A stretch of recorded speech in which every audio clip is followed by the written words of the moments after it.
Está começando mais um programa, Momentos Espirituais, produzido pela equipe de comunicação do Centro Espírita Paulo de Tarso, Vinhedo.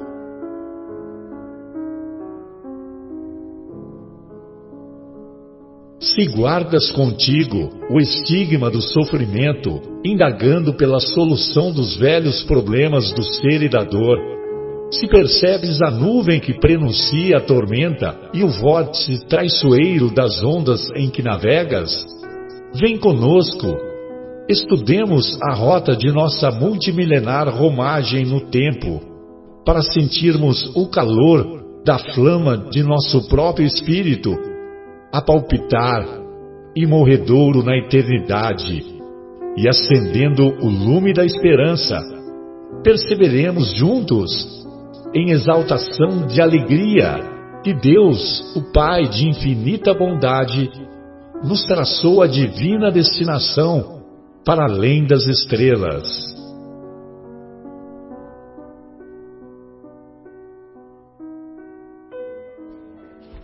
Boa noite a todos. Iniciamos mais uma edição do programa Momentos Espirituais. Hoje, dia 13 de março de 2020, estamos dando continuidade ao estudo do Evangelho segundo o Espiritismo, como fazemos semana a semana. Hoje estudaremos o capítulo 6º de O Evangelho segundo o Espiritismo, capítulo intitulado O Cristo Consolador. E na segunda hora, na segunda parte do nosso programa, nós daremos continuidade a essa obra monumental chamada Boa Nova e daremos continuidade estudando o capítulo 26, cujo título é A Negação de Pedro. Muito bem. Então, iniciando a nossa primeira parte, no capítulo O Cristo Consolador, em que observamos aquela sequência que revela uma pedagogia superior do nosso querido Kardec, nós pudemos ver o primeiro capítulo, Não Vim Destruir a Lei, o segundo capítulo, Meu Reino Não É Deste Mundo, o terceiro capítulo, Há Muitas Moradas na Casa de Meu Pai, o quarto capítulo, Ninguém Poderá Ver o Reino de Deus se não nascer de novo, o quinto capítulo, Bem-aventurados os aflitos, e, como temos muitas aflições, o sexto capítulo, o Kardec colocou o Cristo Consolador. Evidentemente que quando Jesus diz que bem-aventurados os aflitos, ele não tem a intenção de ser masoquista. Ele deixa claro que quando ele diz bem-aventurados os aflitos porque serão consolados, essas promessas são promessas do Mestre para a vida futura, sobretudo para aqueles aflitos que encontram-se dispostos a desenvolverem, a colocarem em prática a resignação.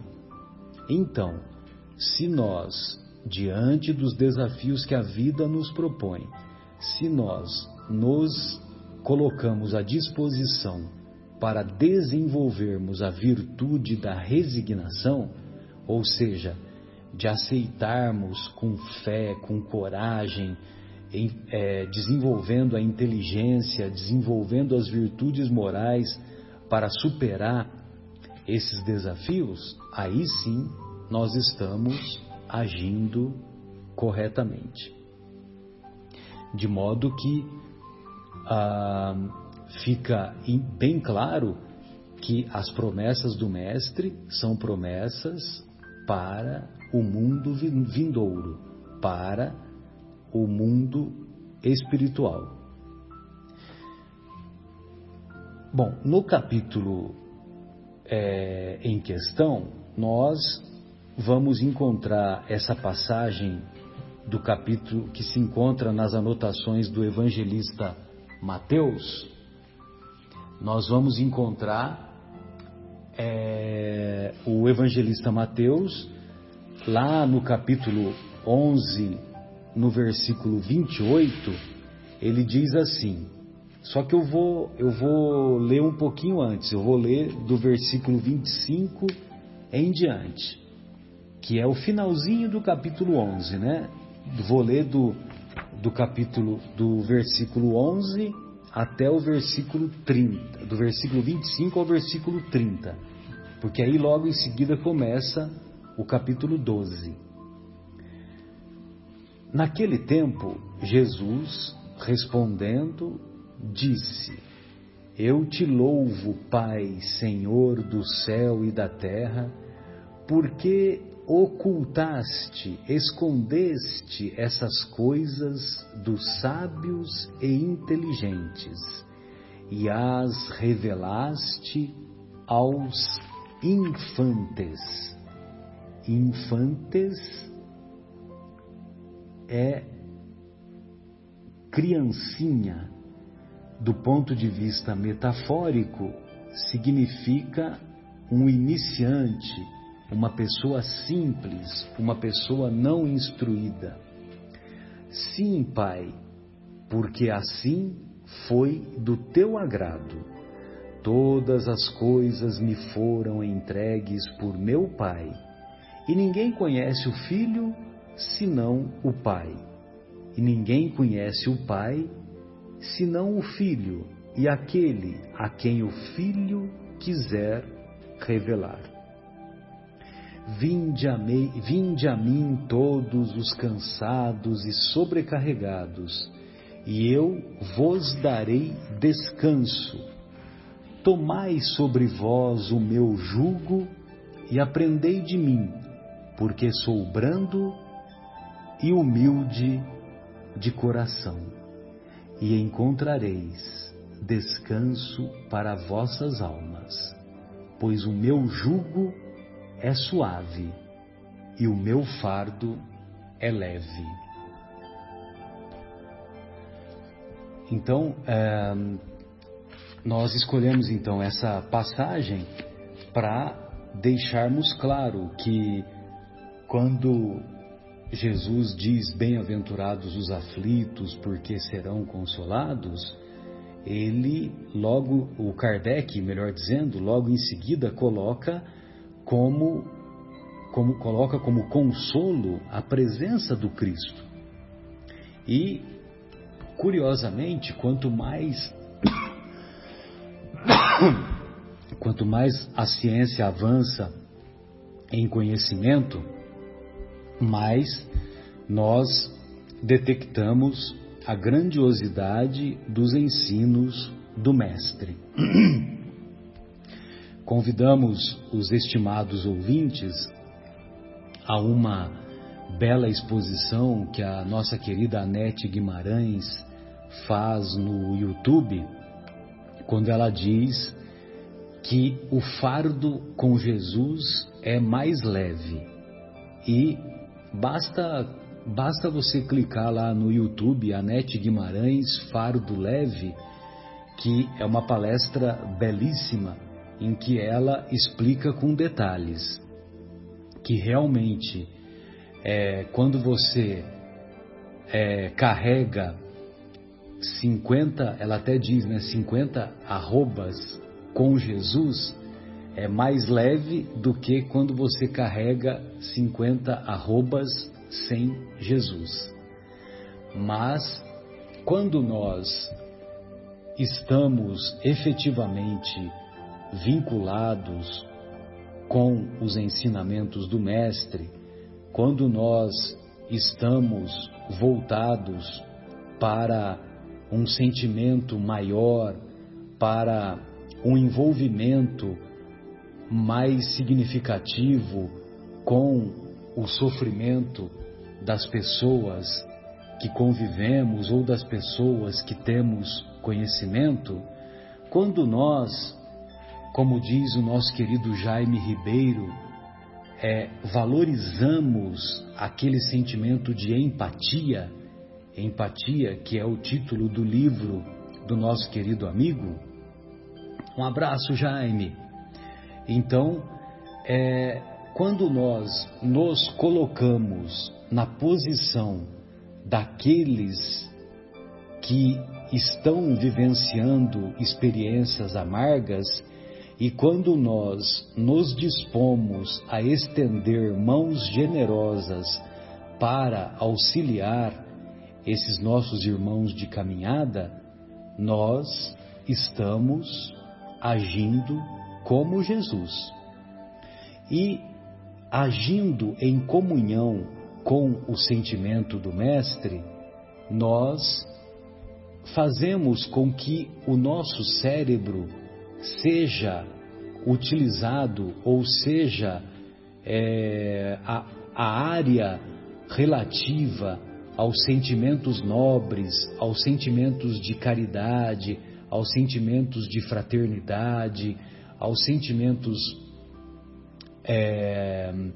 de bondade, essa área no nosso cérebro, ela fica mais iluminada, mais ativa, e ficando mais iluminada, mais ativa, nós valorizamos mais as coisas espirituais, e valorizando as coisas espirituais, nós temos menos dor, menos importância damos às coisas materiais, e isso faz com que aqueles desafios que a vida a todos nos propõe tornem-se mais leves, tornem-se mais fáceis de serem superados. Então, nós reconhecemos que quando verdadeiramente estamos vinculados com o Cristo, com esse sentimento maior, com esse sentimento do amor maior, nós temos essa capacidade de superação amplificada. Sempre vale a pena recordar aquela questão que o Kardec coloca lá em O Livro dos Espíritos, lá na pergunta 886, quando ele indaga dos benfeitores espirituais a seguinte questão: como Jesus entendia a caridade em seu tempo? Então, os benfeitores respondem: benevolência para com todos, indulgência com as imperfeições alheias e perdão dos pecados. Benevolência vem de benevoluntas, boa vontade para com todos. Ora, se nós agimos com boa vontade para com todas as pessoas que nos procuram, que nos pedem auxílio ou que têm alguma necessidade, mas que nós demonstramos iniciativa, nós demonstramos uma prontidão, nós demonstramos boa vontade, enfim, nós, com esse simples ato, nós somos capazes de iluminar, de acender uma luz, mesmo que seja pequena, no coração desses nossos irmãos. Da mesma forma, o sentimento da indulgência com as imperfeições alheias, ou seja, devemos ser rigorosos na análise das nossas imperfeições. Agora, na análise das imperfeições das pessoas que convivemos, seja no trabalho, seja na escola, seja na vida doméstica, seja com os nossos parentes, seja onde seja, então, nós devemos nos esforçar para olhar com olhos doces e não olhar com olhos amargos essas imperfeições, reconhecendo que se as pessoas que são portadoras dessas imperfeições, nós também muitas vezes somos portadores das mesmas imperfeições e muitas vezes tomamos a decisão que julgamos neles equivocada, muitas vezes tomaríamos essa mesma decisão de maneira até mais desastrada. E finalmente, perdão dos pecados, perdão das ofensas. Sempre vale a pena nos recordarmos que pecado é uma palavra de origem latina que significa desvio do alvo. Quando nós nos desviamos do alvo, nos desviamos do objetivo a que todos estamos fadados, uma vez que, querendo ou não, com boa vontade ou não, todos nós temos o destino traçado para evoluirmos. Cabe a nós facilitarmos essa evolução, cabe a nós facilitarmos o trabalho do Cristo. Você sabe, Guilherme e amigos, nossa, que falta de educação, hein, Guilherme? Nem falei que hoje só está eu e você, né, no nosso programa, né? E eu esqueci de apresentar, meu Deus, de apresentá-lo. Evidentemente estamos na companhia do nosso querido Guilherme. É que eu já fui emendando, né? Então foi um pensamento atrás do outro, né? E essa semana, Guilherme, eu tive a honra de fazer uma singela exposição sobre a Gênese kardeciana e a Gênese mosaica lá na sala de aula do segundo básico de Espiritismo, o primeiro aprendiz do Evangelho, que é a sala que o Zé é o coordenador, né? Nosso querido José Irmão. E aí eu me lembrei daquela... A Gênese kardeciana fala muito de que o princípio espiritual ele tem aquela caminhada da evolução da consciência, né?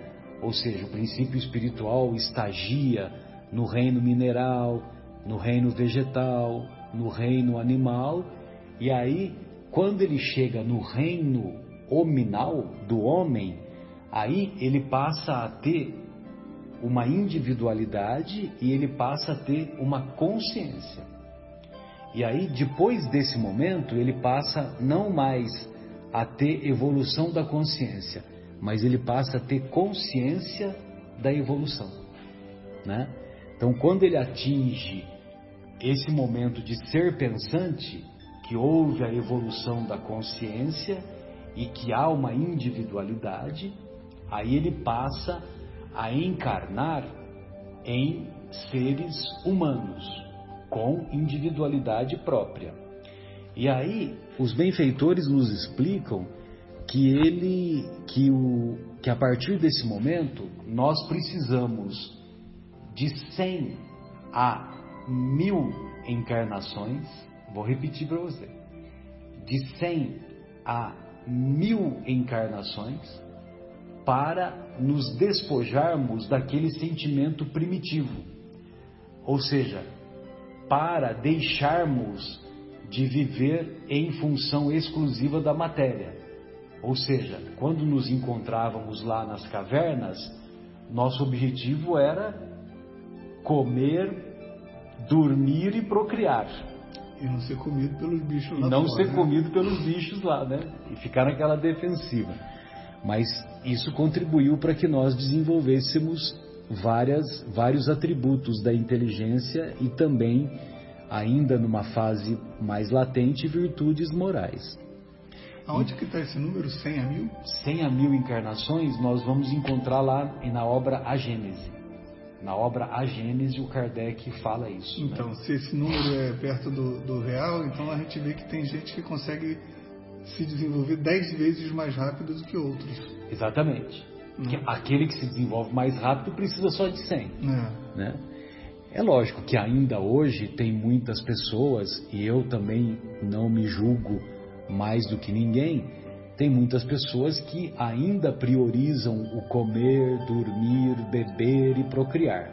Mas, evidentemente que hoje nós temos, pelo menos com mais frequência, a preocupação de nos tornarmos pessoas melhores, a preocupação de, pelo menos, tentarmos desenvolver as virtudes morais. Mas aí, eu estava falando lá para os nossos amigos que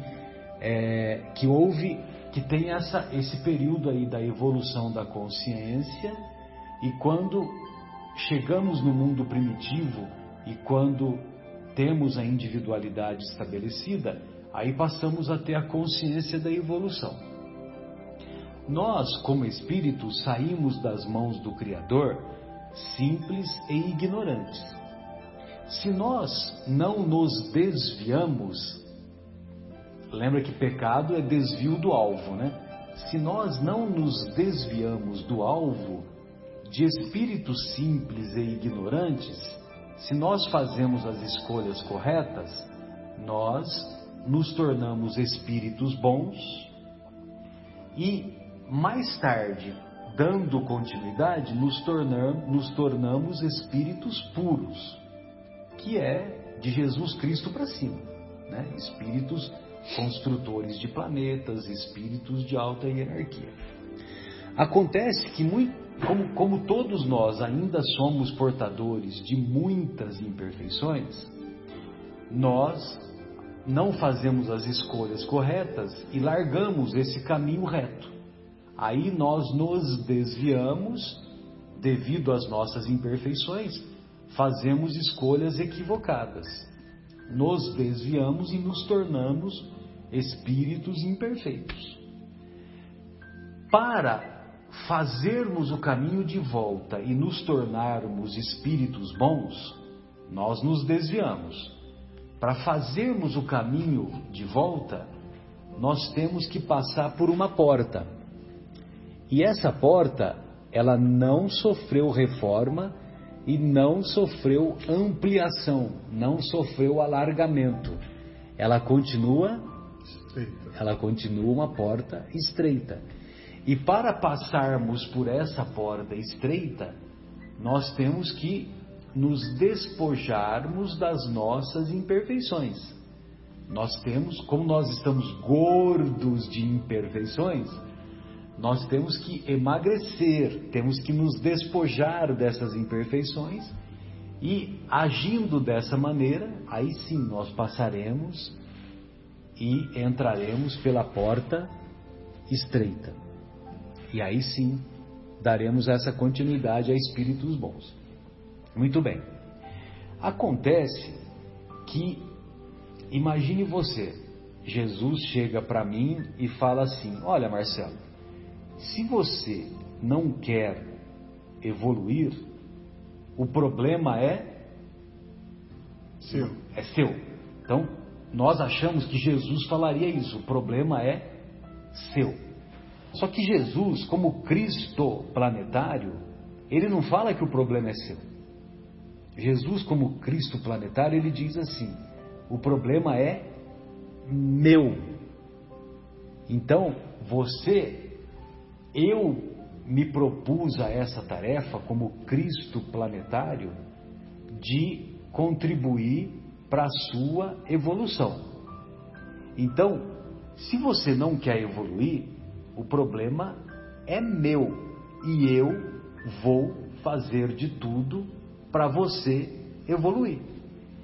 É uma missão impossível, é uma missão que nós podemos fazer uma analogia com aqueles filmes lá do Tom Cruise, que é uma missão impossível se a gente for fazer uma avaliação correta, nós somos tão teimosos, tão pouco colaborativos, que essa missão de evolução individual nossa é uma missão que nós podemos considerar impossível.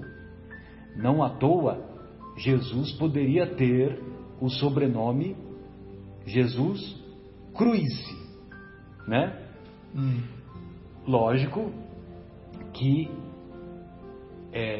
Jesus não precisou de usar sobrenome, né? Ele ficou famoso apenas pelo seu nome, né? Yeshua, aquele que salva, e que chegou para o mundo ocidental o nome Jesus. Então, como ele se propôs como Cristo planetário a esse direcionamento em nossas vidas, ele vai conseguir. Mesmo que nós façamos força pelo contrário, nós vamos evoluir. Não interessa quanto tempo, não interessa se vai ser nesse planeta, não interessa se nós vamos dar mais trabalho ainda para ele, mas a lei da evolução, a lei do progresso, é uma lei de Deus. E essa lei, ela se cumpre para todas as pessoas. Então, por mais trabalho que nós sejamos capazes de dar para o Mestre nos considera como crianças do ponto de vista psicológico. Então, imagine você, né, uma comparação muito legal que o nosso querido Haroldo fez, né? Então, o Haroldo diz assim: olha, se você se dispõe a fazer um prato de comida, fazer um arroz tropeiro, você vai fazer o arroz tropeiro, mas quantas vezes você fez o arroz tropeiro na sua vida? 5 vezes? 5 vezes é insuficiente, né? É uma experiência pequena. Agora, se você pede lá para aquela cozinheira que já fez o arroz tropeiro durante 30 anos, inúmeras vezes, incontáveis vezes, o arroz tropeiro que ela faz vai ficar bom mesmo. Certo ou não? Sim. Vai ficar bom mesmo. Agora, imagine você, Jesus, Cristo planetário, 5 bilhões e meio de anos atrás, ele já era Cristo planetário. Então, quantas milhões de vezes ele se deparou com situações em que ele foi traído, em que ele foi negado, em que ele foi espancado, em que ele se viu na condição de pessoas continuarem teimando contra ele. Então, quer dizer, para ele ser Cristo planetário, ele já teve essa experiência numa magnitude muito acentuada. Então, essa força que a gente faz contrária à evolução espiritual que nós nos referimos, é uma força insana e é uma força em vão, porque ele, Jesus, e evidentemente que nós sempre nos referimos também aos assessores dele, né, que são assessores de alta hierarquia, certamente cumprirão a sua promessa. E não à toa, o Mestre, de maneira até poética, revela-se numa grandeza sublime quando diz: eu sou o bom pastor, conheço todas as ovelhas pelo nome, e todas essas ovelhas do planetinha Terra pertencem ao seu rebanho. E ele vai fazer com que todas, sem exceção, estejam um dia num só rebanho. Então, amigos, nós reconhecemos então a grandeza desse mestre, e não à toa nós nos emocionamos muito quando lemos a mensagem intitulada nesse capítulo, O Cristo Consolador. As 4 mensagens contidas nas instruções dos Espíritos são assinadas pelo O Espírito de Verdade. E a primeira mensagem eu gostaria de ler para os nossos estimados ouvintes, porque é uma mensagem belíssima, de uma grandeza, de uma linguagem superior e de uma grandeza que nos dá um consolo e uma força muito grandes, né? As mensagens assinadas pelo O Espírito de Verdade são mensagens que têm 4, 5 parágrafos no máximo, mas são de uma simplicidade e de uma profundidade impressionantes. A mensagem do item 5, lá de O Evangelho segundo o Espiritismo, ela é intitulada Advento do Espírito de Verdade, do capítulo 6º, evidentemente. Então ele diz assim: venho como outrora aos filhos transviados de Israel, trazer-vos a verdade e dissipar, desfazer as trevas. Escutai-me, o Espiritismo, como o fez antigamente a minha palavra, tem de lembrar aos incrédulos que acima deles reina a imutável verdade. O Deus bom, o Deus grande, que faz germinem as plantas e se levantem as ondas. Revelei a doutrina divinal, como um ceifeiro reuni em feixes o bem esparso no seio da humanidade e disse: vinde a mim todos vós que sofreis. Mas, ingratos, os homens afastaram-se do caminho reto e largo que conduz ao reino de meu Pai e enveredaram pelas ásperas sendas da impiedade. Meu Pai não quer aniquilar a raça humana, quer que, ajudando-vos uns aos outros, mortos e vivos, isto é, mortos segundo a carne, porquanto não existe a morte, vos socorrais mutuamente, e que se faça ouvir não mais a voz dos profetas e dos apóstolos, mas a voz dos que já não vivem na terra, aclamar: orai e crede, pois que a morte é a ressurreição, sendo a vida a prova buscada e durante a qual as virtudes que houverdes cultivado crescerão e se desenvolverão como o cedro. Homens fracos, que compreendeis as trevas das vossas inteligências, não afasteis o facho que a clemência divina vos coloca nas mãos para vos clarear o caminho e reconduzir-vos, filhos perdidos, ao regaço de vosso Pai. Sinto-me por demais tomado de compaixão pelas vossas misérias, pela vossa fraqueza imensa, para deixar de estender mão socorredora aos infelizes transviados que, vendo o céu, caem nos abismos do erro.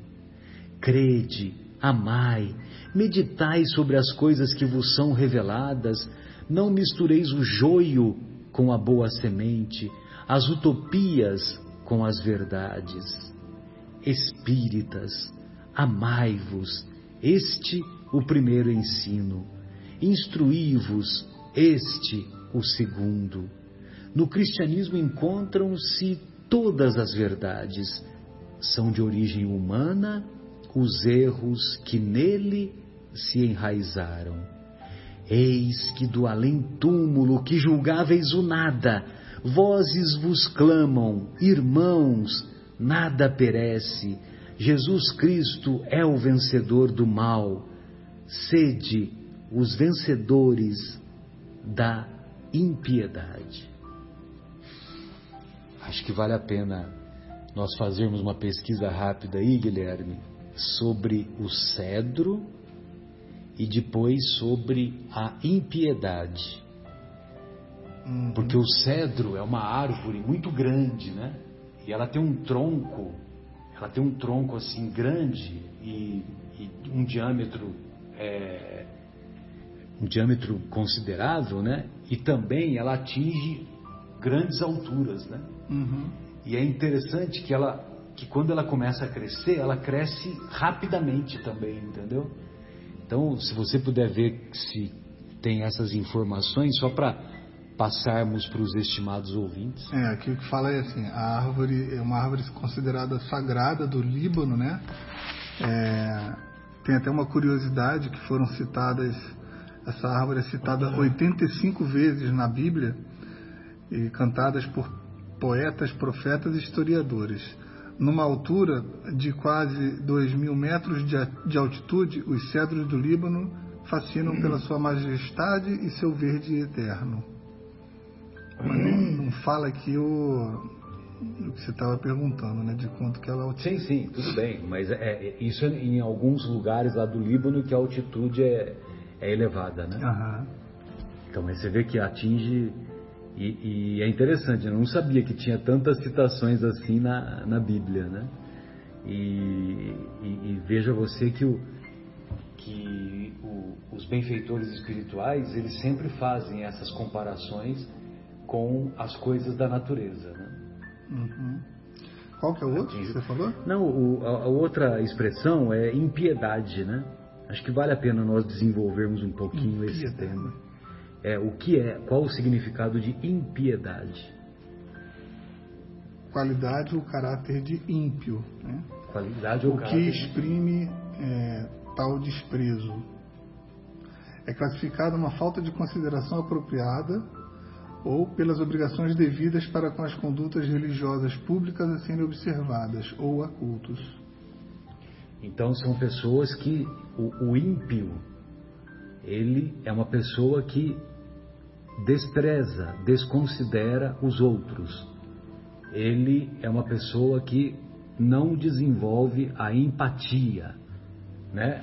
A empatia é quando você valoriza os outros, quando você se esforça para se colocar no lugar daquele nosso irmão que está vivenciando este ou aquele desafio.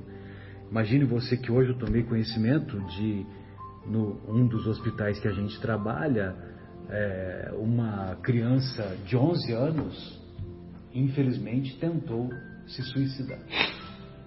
11 anos. E é aqui no município de Louveira, 10 quilômetros de distância, entendeu? E essa pessoa, eu não sei os detalhes, a enfermeira que me passou essa informação, a nossa querida Marlene, né, que trabalha lá, um abraço Marlene, que trabalha lá ela é da técnica de enfermagem aqui da Santa Casa de Louveira. E ela me passou que essa criança tentou se suicidar, ela estava internada, evidentemente que esses casos é solicitado uma avaliação com a psicóloga, é solicitado uma avaliação com o psiquiatra, né? E essa criança confidenciou para uma outra enfermeira que quando ela tiver alta, que for para casa, ela vai tentar se matar de novo. Você imagina? 11 anos. Então, se você for ler lá aquele capítulo que fala do sinal dos tempos, tem um determinado momento que fala isso, que o Kardec fala isso, que crianças, jovens e crianças tentarão o suicídio, né? Bom, então prosseguindo aqui para o final dessa primeira parte do nosso estudo, sempre vale a pena nós ouvirmos a opinião do André Luiz naquela obra Vivendo o Evangelho, e a mensagem que nós separamos é uma mensagem intitulada Tira Dúvidas, que é referente a esse item 5 do capítulo O Cristo Consolador. O Espiritismo conduz ao misticismo. Certo ou errado? Errado. A doutrina espírita estrutura-se na fé raciocinada, compreendendo para crer. Então, a fé dos seguidores do Espiritismo é uma fé baseada no raciocínio. Por isso, não à toa que o Kardec nos ensina que fé inabalável é aquela que encara face a face todos os tempos da humanidade. Você ia fazer algum comentário, Guilherme? Fica à vontade. Não, eu acho que essa questão da fé raciocinada, a gente no início do programa, você falou alguma coisa relacionada justamente à resignação. E me lembra sempre do sapo na panela, né? Você coloca o sapo numa panela com água e você bota fogo embaixo daquela panela e aquela água vai esquentando pouco a pouco e o sapo morre queimado. Sabia disso? Ele não tem o ímpeto de pular fora da panela. Tá? Um sapo vivo, ele morre queimado. Morre queimado? Poxa, eu não sabia disso. Mas por quê? Porque a água vai esquentando e ele... Por algum motivo ele não vai percebendo, chega um momento que, não sei, talvez paralise alguma capacidade muscular dele. O fato é que se você botar o sapo numa água a temperatura ambiente na panela e ligar o fogo, ele vai morrer queimado. Assim, a questão da resignação é uma coisa que volta e meia me chama a atenção, que muitas pessoas de várias religiões usam a resignação como uma aceitação não raciocinada de certas situações, porque a resignação não necessariamente implica em você não tentar mudar aquilo que você está passando, né? Ao contrário, a gente tem que tentar sempre. Claro, de novo, né? Falamos no programa passado que hoje ninguém até hoje conseguiu morder o cotovelo. Então, se a gente percebe que é uma situação imutável, então aí vem a resignação de aceitar aquilo. Mas resignação não significa aceitar os problemas que está convivendo. Não fazer nada para solucionar. Sem fazer absolutamente nada. Ao contrário, temos que tentar. Senão vem o quê? Vem a depressão, vem a vontade do suicídio, que você acabou de falar. Né? Imagina o que passa na cabeça do menino de 11 anos para se suicidar. É muita falta de perspectiva, né? Tem que estar muito ruim aqui para ele, talvez sem nem conhecimento do que vai enfrentar do lado de lá, se é uma morte ou se é uma vida espiritual em algum lugar, ele quer sair daqui. Ele não quer mais ficar aqui, né? Então a resignação tem a ver assim, com a fé raciocinada, que sejamos resignados desde que sabendo que é uma situação imutável, né?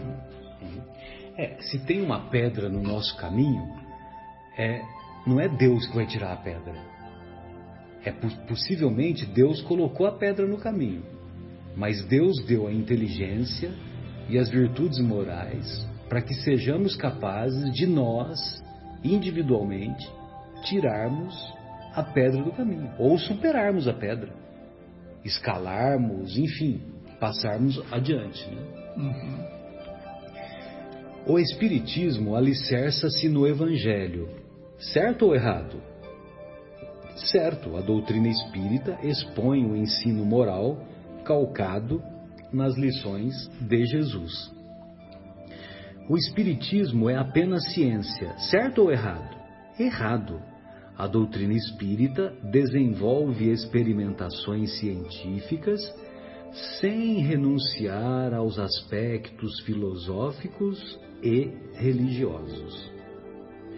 O Espiritismo admite as vidas sucessivas, a reencarnação.